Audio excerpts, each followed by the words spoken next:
That's my speech. Grow hair on your chest guaranteed. 6 super simple success secrets. So here's the deal, and here's 3 things, not 6, but 3 things that sum it all up. And if you don't remember anything else I tell you today, remember these things. Number 1, when it comes to success, whether it's personally or professionally, for you or for the credit union, I believe, number 1, it's not about you. It's about them. In other words, not what people have or members have or your coworkers have to offer you, but what you have to offer them. I believe that firmly. That's the way I learned it from my mom. I'll tell you how that happened. But I believe I love 3 little word phrases, like bless your heart. It's an amazingly powerful 3 little word phrase. We'll talk about it in just a second. But not about you, all about them. Number 2, I believe you need to give value first. When you meet somebody, you need to not worry about what they have to offer you, but what you have to offer them. When I met our wonderful videographer this morning, Bence, in person, I said, Bence, do you do this full time? Yes, I do this full time. I said, well, you know what? I've got a friend of mine, Ellen, who's coming in to watch me do the motivational speech, and she is working on building a career as a professional speaker. She's going to need video, just like this. So make sure that she gets your card, you get her card.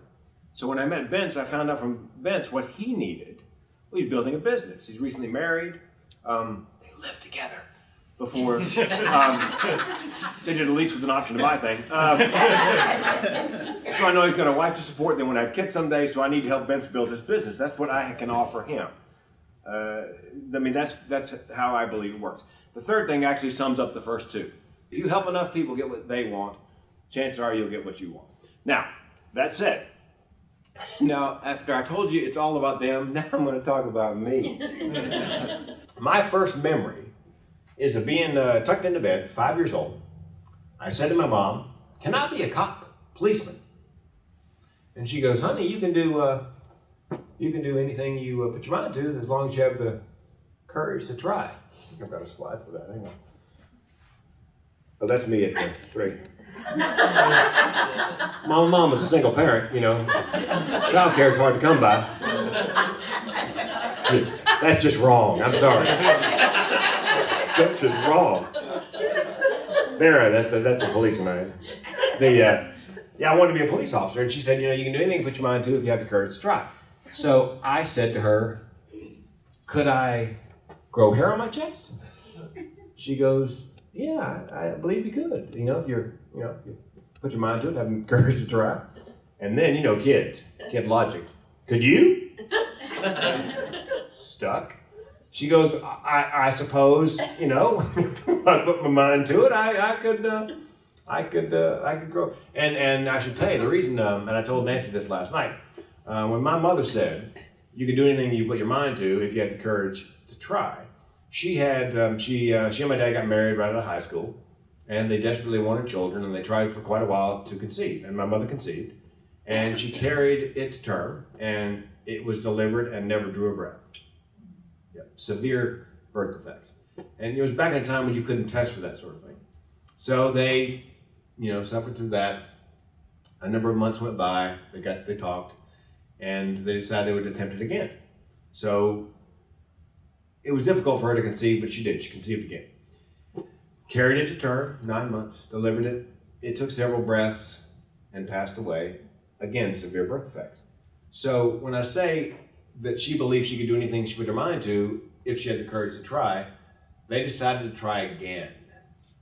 And not being a woman, I can't imagine what it would be like to carry 2 to term that didn't survive and to risk it a 3rd time. But she did. And 9 months later, I was born. And back then, she tells me that women were sort of knocked out during the process, the birthing process, and Dad was nowhere nearby. He's in the coffee shop downstairs. But I was told by the staff, years later, some of the staff, that when they hit me on the fanny and I cried, doctor cried, nurse cried, everybody cried, because they'd been through this with my mother twice. Now, let's fast forward to me in the nursery. I'm in the nursery, it's behind glass, and my grandmother, my father's mother, is a glass half empty kind of gal. And so my dad and my grandmother are standing there looking at me, Frank Marshall King III, and my grandmother takes a serious look. She says to my dad, and I quote, honey, don't get your hopes up. that was way too healthy to be yours. But of course, it was me. So my mom, 2 times to term, and then had the courage. And again, actually, my sister was born 18 months later. She tried again and delivered my sister. So when she said you could do anything you put your mind to, she knew, what she was talking about. And the family, we added to the vernacular at that point, after my can I be a cop, can I grow hair on my chest? That became, in our family vernacular, if my mother did something extraordinary, oftentimes for somebody else, she would come through the door at the end of the day and go, hey, I grew hair on my chest. For somebody. She was a great, I didn't know there's a name for it at the time, and a great networker. She does what I do. She collects people, she connects people, and oftentimes she does it for their benefit. So when we were kids, she would do it for me, she'd do it for my sister, she would do it for, I'll give you an example. I know Nancy's a single mom, works hard all day long. My mom would come home, was not a big good cook anyway. So we ate out quite a bit. As a matter of fact, my sister and I can remember when my mother would say, get ready for dinner, we would head for the car. Yeah. This is my mother fixing dinner. Hello, Domino's? So we ate out all the time. And there was I don't know if you lived in Raleigh long enough, but there was a restaurant called Watson's Drive-In. You guys, it was a ham and egger for a long time after that. Well, the Mrs. Watson got ready to retire, 65 years old, wanted to draw Social Security, but she'd been born out in the country, out in Seagrove or something where they don't keep records, and like the mother, and so she couldn't. You can't just present yourself at the Social Security office and go, "I was born, I'm here." She couldn't draw. So my mom, in the late 40s, early 50s, worked at WPTF Radio, and Jesse Helms worked there as well. And they were big friends. They were political opposites. My mother told him she wouldn't vote for him on a bet. But they were crazy about one another. And so they had great respect for one another. So my mom called, as she would say, I called cousin Jesse. She called Jesse Helms in Washington, ran the story past him about Ms. Watson and her Social Security. And 2 weeks later, which by the way in Social Security Administration terms is lightning fast, she got her first Social Security check. That afternoon when she came through the door, she goes, hey, grew hair on my chest. That was my mom. And this is the first secret I would say is, you can do anything you put your mind to as long as you have the courage to try. Number 2, give value first. That was what my mom was all about. She didn't make a dime getting Ms. Watson hooked up with her Social Security checks. She made Ms. Watson happy. She made, it made the community as a whole a little happier, a little better. And she was famous for that. People would come, call all hours, day or night, to ask my mom if she couldn't help them with something. Oh, by the way, this book, The Go-Giver. I didn't know networking and doing what I do and my mom did and my former teacher's father did had a name until a couple of years ago. I didn't know there was such a thing as networking. I thought everybody did it. When I saw this book, I'm reading it and I'm going, this is a separate skill?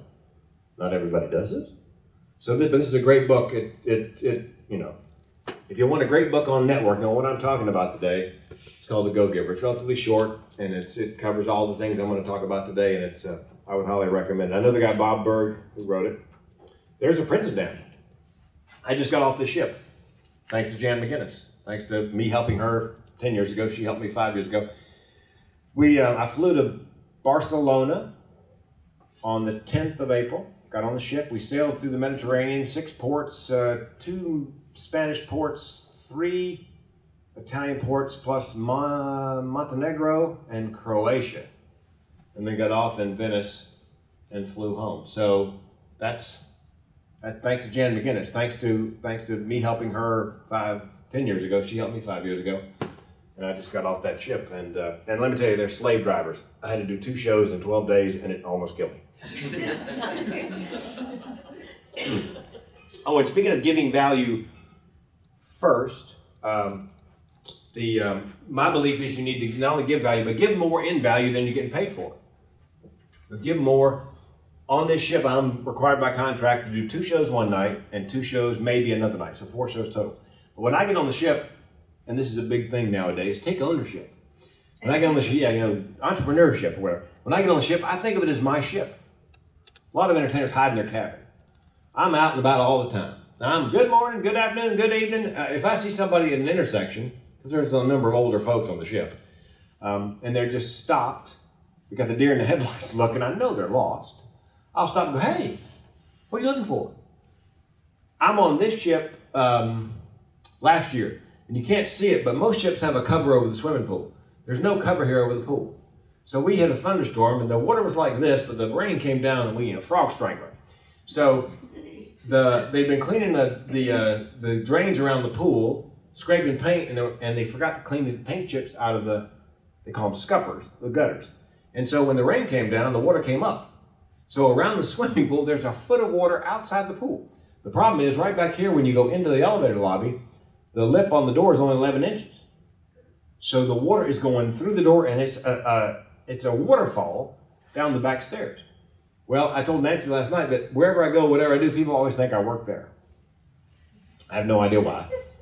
Yeah, I mean, I just got that face for customer service. I told Nancy, I was at Home Depot wearing, my wife was with me because she didn't believe it happened. I'm wearing shorts, a tank top, a ball cap, flip-flops. The guy walks right up to me at Home Depot and goes, hey man, where do you guys keep your lawnmowers? Well, I'm thinking I keep mine in my garage, but that's not what he wants to hear. I said, right down there, see garden? Just this side of the garden. Because I've gotten to the point where I just go ahead, either walk them down or give them directions because I told Nancy, I could be in a jewelry store wearing cowboy boots, a jock strap, and a football helmet. Somebody will come up to me and go, you work here?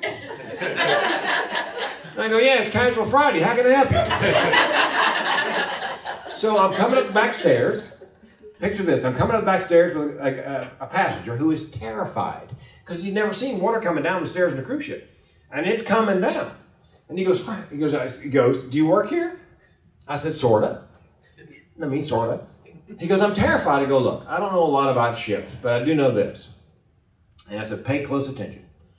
Water coming down the stairs like this, not that big a problem. Water going up the stairs, yeah, you're headed for the lifeboat. So, but I'm only obligated on that ship to do my shows and hide in my cabin. I volunteered. They often have a game show called Call My Bluff or Liars Club or whatever. I volunteered to do the game show. They have an American Idol style contest. I volunteer to be a judge. They've got a Dancing with the Stars contest. I volunteer to be a judge. So what I try to do is I try to give them more in value than I'm getting paid for. And now, it's not charity. It is enlightened self-interest. On this ship, I'm required by contract to do 2 shows one night and 2 shows maybe another night. So 4 shows total. But when I get on the ship, and this is a big thing nowadays, take ownership. When I get on the ship, entrepreneurship or whatever. When I get on the ship, I think of it as my ship. A lot of entertainers hide in their cabin. I'm out and about all the time. Now, I'm good morning, good afternoon, good evening. If I see somebody at an intersection, because there's a number of older folks on the ship, and they're just stopped, we got the deer in the headlights looking, I know they're lost. I'll stop and go, hey, what are you looking for? I'm on this ship last year, and you can't see it, but most ships have a cover over the swimming pool. There's no cover here over the pool. So we had a thunderstorm, and the water was like this, but the rain came down, and we, frog strangler. So they've been cleaning the drains around the pool, scraping paint, and they forgot to clean the paint chips out of they call them scuppers, the gutters. And so when the rain came down, the water came up. So around the swimming pool, there's a foot of water outside the pool. The problem is right back here when you go into the elevator lobby, the lip on the door is only 11 inches. So the water is going through the door, and it's a waterfall down the back stairs. Well, I told Nancy last night that wherever I go, whatever I do, people always think I work there. I have no idea why. Yeah, I mean, I just got that face for customer service. I told Nancy, I was at Home Depot wearing, my wife was with me because she didn't believe it happened. I'm wearing shorts, a tank top, a ball cap, flip-flops. The guy walks right up to me at Home Depot and goes, hey man, where do you guys keep your lawnmowers? Well, I'm thinking I keep mine in my garage, but that's not what he wants to hear. So let's review. I believe you can do anything you put your mind to as long as you have the courage to try. I believe you should take the other person's needs into consideration before, what they have you have to offer them before what they have to offer you. I believe you should give more in value than you receive in payment, whether it's personally or professionally. I believe that would be the top 3. 1, 2. I wasn't a math major, a soft science major. That's a couple of those things. Let's see how many. Oh, and I believe how well you do depends on whether personally or professionally. How well you do is based on how many people you serve and how well you serve them. how many people you help out and how well you serve them. And I'm in 2 chambers of commerce, Eugene and Salem, Oregon, which is the state capital. And I'm in Rotary. And Rotary, I think I've got the, yeah, Rotary. This is service above self.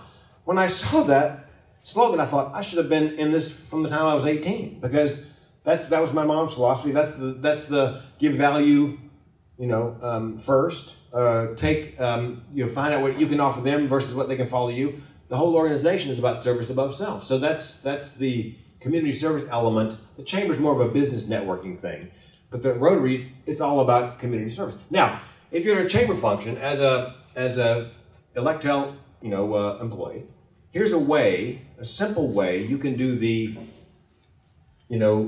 offer them before you find out what they've got to offer you. Give value first. Ask somebody after you've chatted them up a little bit. Say this. Oh, this is what you do. Well, tell me this. When I meet someone, how do I know they'd be a really good client for you? Trust me, chances are nobody at a networking function has ever asked them, if I meet somebody, how do I know if they're like Ellen? My friend Ellen is a great client, a perfect client for the videographer Benz, because she needs video, and that's what he does. So when I'm talking about his needs, it became very obvious that, bingo, here we are. So if somebody said to me, for example, Frank, tell me what your ideal client, okay? And I would say you should have this prepared for what it is you do. I would say, okay, well, here's what I need. Here's my ideal client. My ideal client is, it's an association executive or a meeting planner, either corporate or independent, who has an event and uses speakers, and most importantly, has a budget. So I've got the answer prepared. So when you meet somebody, you find out what they do for a business, ask them, hey, listen, when I'm up, because I'm all over town, I network all over the place. Ask them if they, if I meet somebody, how do I know they'd be a really good client or prospect for you? It's a really simple way to give value first, to take their needs into consideration before your needs, to give more in value than you're being paid for. When I was working at Curtis Media, down the road, across the street, the general manager, and I'll talk about him in a minute, Phil Zachary, said to me, will you talk to our salespeople about rejection? Cold calling? Never turned me loose with a microphone with that kind of... I said, here's what I think about cold calling. You shouldn't be doing it. He's like, what? I said, no, you should go out and spend your first 6 months developing a network. Join Rotary, join the Chamber of Commerce, volunteer. When you join Rotary, get on a committee. When you join the Chamber, get on a committee. Because bottom line, all other things being equal, and I didn't make this up, people do business with people they like. Bottom line, people they know, people they like. I got a call yesterday. I've been in the Oregon Society of Association Managers for 3 years, on a committee or two. Got a call yesterday. I met this woman 3 years ago, and she goes, Frank, we got a convention in May 17th. It's our 100th year.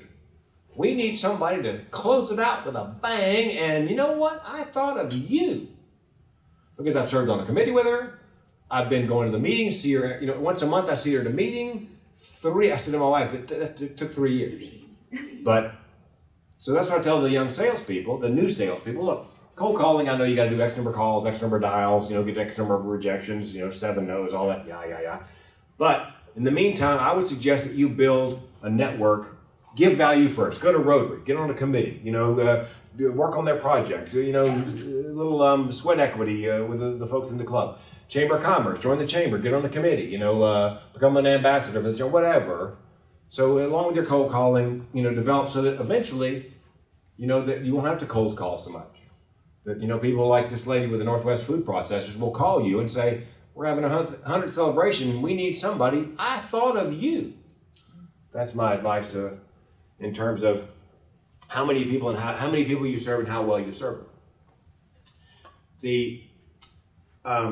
And again, when I meet somebody new, I ask them the question, who's your ideal client? Sometimes I flat out ask them, what do you need? My teacher, Ms. Godey, 43 years ago, I said to my wife before I went to lunch, I'm having lunch with Ms. Godey. She goes, "Your ninth grade teacher?" I go, "Yeah." I said to my wife out loud, I guess I'll go find out what she needs. Now she's 66. She's retired. I'm thinking, a little voice in the back of my mind, what could she possibly need that I've got? I sit down, we're talking. She goes, "I'm bored out of my mind." She goes, "I'm 66. I don't need to work." But she goes, "I am so bored, I feel like getting on a committee somewhere."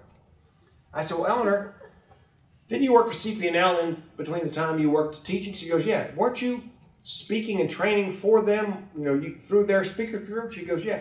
She goes, "I don't want to train." I go, "You don't have to train. You taught communication, problem solving, stress management. You can do 60 to 90 minute keynotes." She goes, "You think there's a market for that?" I go, "God, I hope so." And so she goes, "I could speak." And I go, "You could speak." And you could just see the light come back into her eyes. She went home, she told her husband, he thought it was a great idea. I said, "You know what? I've got a friend named B.B. Basin, who is the executive director of JA, Junior Achievement, Eastern North Carolina. You could practice your speeches in front of the kids in JA. You could just do it over and over and over and over and over again, volunteer time until you get it down to a science, then you can sell it." So I'm going to hook Eleanor up with B.B. Basin, who does the JA. So I'm thinking ahead in her career. I'm thinking ahead, how can I help? Again, give value first. Consider her needs. There's no money in it for me, nothing like that. But, I had no idea I would be able to help her when I went in. The fourth one is, yes, be more concerned about their bottom line than your bottom line. Anybody ever see Miracle on 34th Street? I think there's a scene in there with Kris Kringle where somebody asks for something in Macy's where he's working, and he tells the person, no, we don't have that. That's available across the street at Gimbel's. And the corporate types go nuts. "Well, you're sending people across the street to Gimbel's." "Yes, but Gimbel's has it, and they need it." And he says, "I think they'll come back to Macy's because we took their bottom line, their interest, into consideration before our interest." And I think the corollary for credit unions is this. Somebody comes in, they need some kind of financial instrument. You've got something close. You can take some chicken fat on a square peg and run that into a round hole and provide them with something close to what they need. But you think to yourself, got a friend who works at First Citizens, and you know for a fact from talking to them at Rotary, they've got just exactly the product that person needs for that financial whatever. So you say to them, "Okay, look, can't believe I'm saying this, but we have a product I could probably squeeze you into, and bear in mind, we want all the rest of your business, but I've got a friend at Rotary who works at First Citizens, and I know for a fact they've got a financial instrument ideal, fit like a glove for the problem, for the situation you have. So here's the phone number and their name. Tell them I sent you.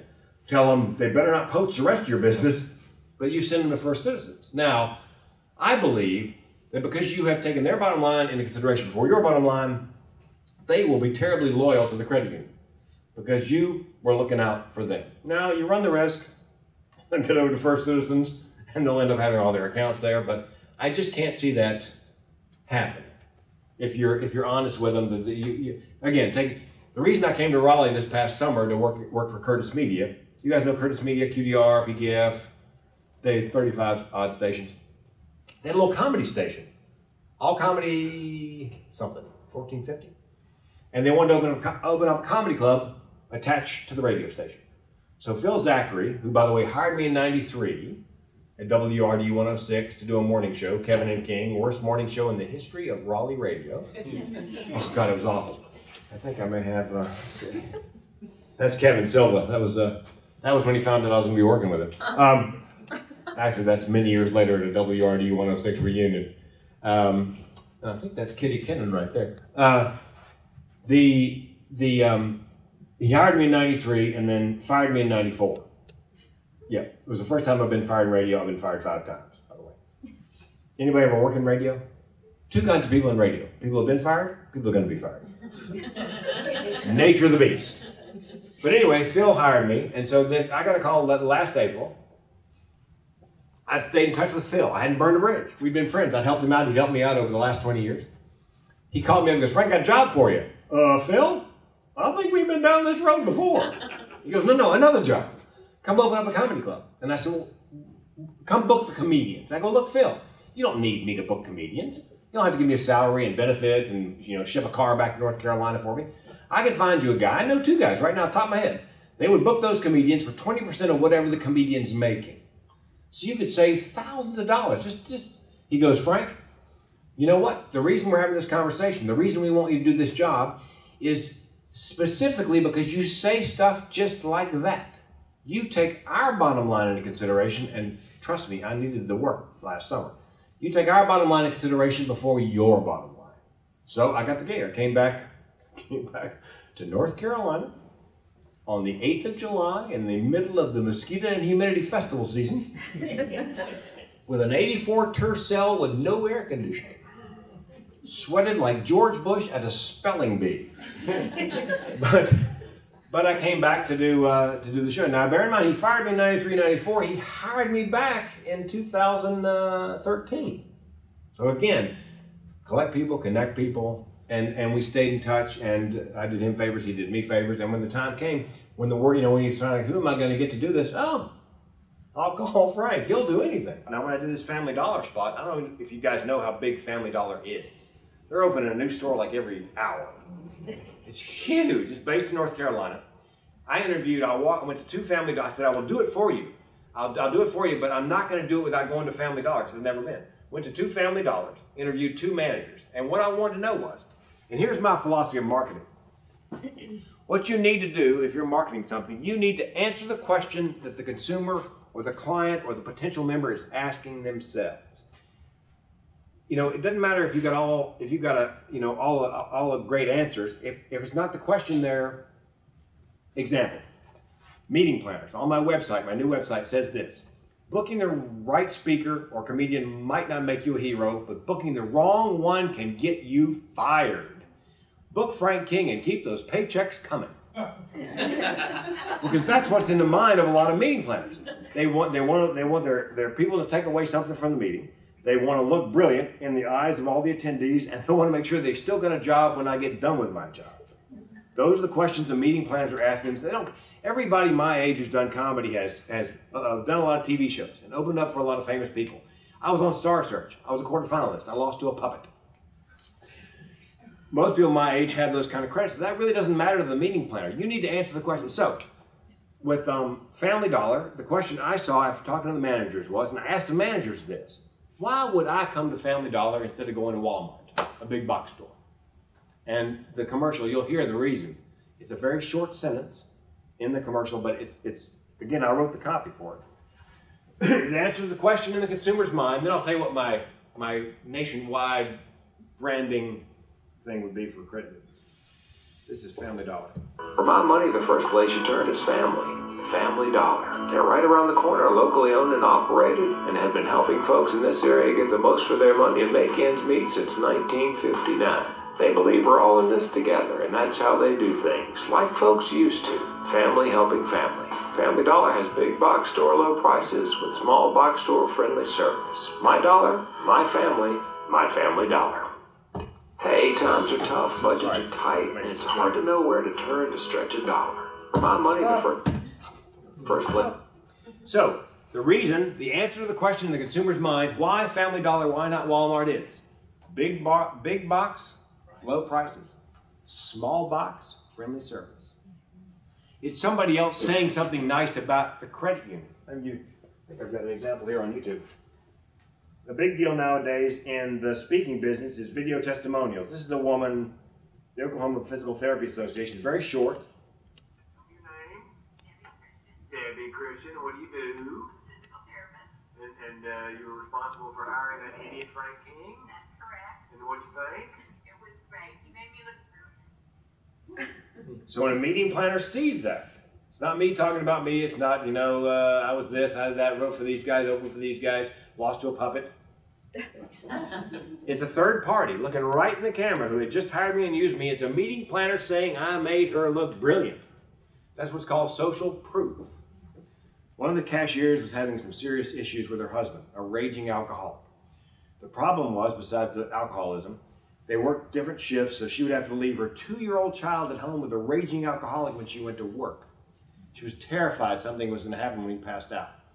So she was able to cobble together enough money to get a restraining order, move in with friends. That's as far as she could get. My wife comes home. She goes, can you do that networking thing for Sarah?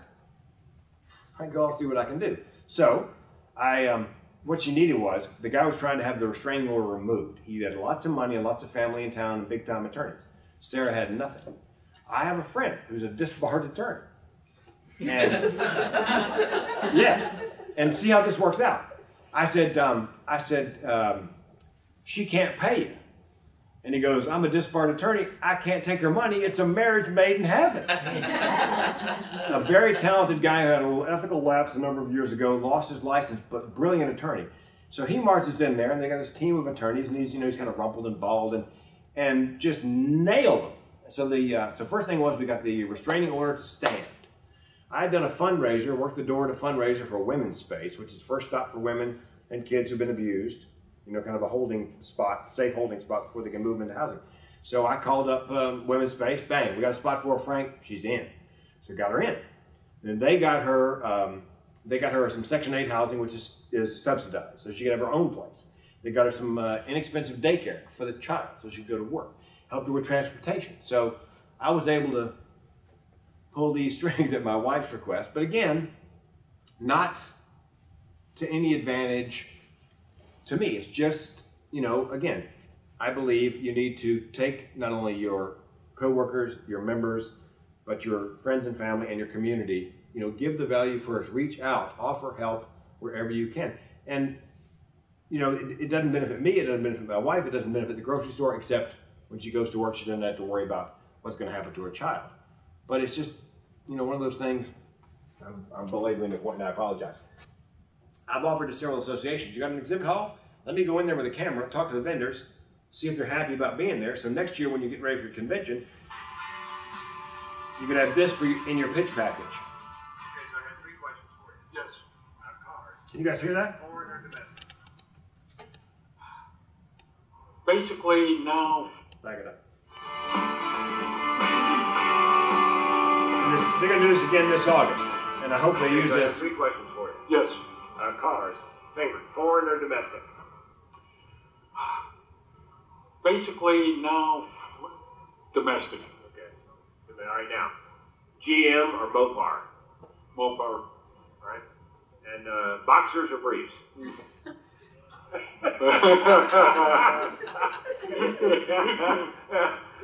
man. Boxers. Yeah, boy. Thanks, Henry. Now vendors. This is our second year at this event. So it went well for you last year? Yeah, I love this event. Yeah, it's promotional. The reason we're here today is to promote the auction. It's not for 3 more months. But this is where the people are that we're trying to get to. So I see. Target marketing. Where else to go? Okay. Oh, is this your first year at the Classics at the Capitol? No, we came last year. Okay. We came last year, and this is wonderful because Yeah, it stopped. But you guys see, Oh, yeah. we normally don't do it after June outside until it cools off in September. You have one of those guys, have a heat stroke. Well, the average age of the group is about 70. Yeah, we had to lose somebody in the... but here it's just absolutely, great to be here. So we're enjoying Well, it. it's nice to meet you. Nice to meet you. Well, we'll see you next year. Thank you. Luis. And Luis, what brings you to the car show? it's the last one. Listen to ride and I love cars, man. All my life, man. What was your first automobile? It's a 85 Monte Carlo. So, where did you hear about the car show, the Classics at the Capitol? Almost 2 weeks ago, man. I started racing every day on the radio, man. Yeah. What's your favorite radio station? It's Juan de la Ley. Hey, good answer, man, good answer. Okay. Oh, you guys recognize this guy? As people say, I'm hard to get rid of. It's like a fungus. Pretty much. A Ford fungus, ladies and gentlemen. That is good. That's all new. Yeah. Ford fungus. I know it won't appeal to you in the beginning, but trust me, it'll grow on you. Thank you, because I'm a comedian. So tell me what you love best about Capitol Ford. He's crazy. Paychecks. Let's see, their convenient location on Capitol Boulevard between 440 and 540. No, I'm sorry, that's the Capitol. Well, you guys recognize Mark. Yeah, he's a delightful guy. So, if you have a convention and you have vendors or exhibitors and you want to have more vendors and exhibitors next year, wouldn't you take that? It's only 5 minutes of the entire time that we did at the Capitol, at the Classics. Wouldn't you take that and put that in your pitch package to vendors that you would like to come to the Cuna, because it's social proof. It's people who are there. The guy said, our auction's not for 6 months, but these are the people we want at the auction. You know, we're here last year, we're coming back next year. So, but I couldn't convince Curtis Media there was any value in that. LaLaye is a big Curtis Media station, 50,000 watt flamethrower, goes from here to Greensboro. And I've got the guy on video saying he's been listening to the radio every day for the last 2 weeks. And which radio station is that? LaLaye. Cha-ching! That's why the thing comes up on the end there. Cha-ching! Because, I don't know, regardless of how you feel about Hispanics, immigration, legal or illegal, most of those folks are here to stay. Yo estudio español todos los días porque en los Estados Unidos 38 millones de personas habla español. I study Spanish every day because in the United States there are 38 million people who speak Spanish as a first language. It's 10% of the people in the country. So, and let me tell you something about Hispanics. They don't generally trust financial institutions in the countries where they came from. They deal in cash. At the auto auctions, nowadays they have an entirely Spanish-speaking lane. I'm an auctioneer. Went to auctioneering college. One, make a two, bid it on, not two, make a two, bid it on, not two. Two, make three, bid it on, not three. And they gave a breakout on auctioneering in Spanish. 3 of us, of 50 people, took the class. 3, because most of the guys I took the classes with are good old boys. You gonna come to my auction, you're gonna speak American. Yeah. Well, you go ahead and keep thinking that way, big boy. I'll be over here in the Spanish-only lane at the auto auction making money. Ya tengo 30 donde, ¿quién da más? 30 donde, 30 aquí, gracias señor, 40 donde, ¿quién da más? Vendidos, sold. I was living on Whidbey Island. This young lady in my martial arts class named Elise, and she was trying to adopt a child from Nepal. And they've been trying, he was 3 when they started, he was 4 now, they've been trying for a year, and the birth mother signed off, and the birth father signed off, and the Nepalese government signed off. Get this, the only people who would not let the 4-year-old leave the country, you'll never guess, Homeland Security. Swear to God. And here's the problem, it was 2005. Now, Elise was politically connected to the 2 senators in Washington State, that's where we were, but they were Democrats. Governor, Democrat. George Bush is in the White House, both houses of Congress in 2005 controlled by Republicans. So I said to Elise, what you need is a Republican who loves kids. I'll get on it. You know, I mean, what can I possibly do from Whidbey Island all the way to Washington, D.C.? Well, got to thinking about it. Tom Fetzer and I went to junior high school together. I don't know if you remember Mayor Fetzer. Okay, big-time conservative Republican. I'm a flame-throwing, screaming liberal. We have nothing in common politically, except we're crazy about kids. So I called Tom, ran it down for him. I said, Tom, we need somebody in D.C. who loves children. Because, you know, here's the kicker. It's Monday when I call Tom. The gentleman, the husband, Elise's husband, is going to have to leave Nepal the following Monday. His visa runs out. And it may be the last visa he's able to get. And they may not, even if you get one, may not be able to afford to send him back. Said, Tom, we got a week. Got to get Homeland Security off their duff and get the kid out. So Tom goes, fine, I'm on it. Tuesday, he called Elizabeth Dole. Wednesday, she called him back. Liddy Dole, he ran it down for her. She contacted Homeland Security late Wednesday afternoon, and as we say down south, she tore him a new one. Yeah. And so the next morning, Thursday, they got the paperwork together to send to their office in Nepal, the Homeland Security office in Nepal. They got it late that day because it's later there. They did all their paperwork. Friday, late in the day, it goes to the embassy. Saturday, it goes from the embassy to the orphanage. So everything, all the I's are dotted, all the T's are crossed. Sunday, Elise's husband picks up Avi. And Monday, on the last day his visa was valid, they fly out of Nepal back to Washington, to Seattle, and then they come to Whidbey Island. But I go to martial arts class on Monday, no Elise. I'm thinking, oh man. Tuesday, no Elise. Tuesday after martial arts, I'm at the grocery store, I'm pushing my cart, I come around the corner, it still chokes me up, and there stands Elise, and holding the hand of just a darling little brown-eyed 4-year-old. And she says, this is, and I said, I'd know him anywhere. And he said, when our eyes met, and I'll never forget this, Avi go pee-pee. My name's Frank King. Y'all been delightful. Thanks very much.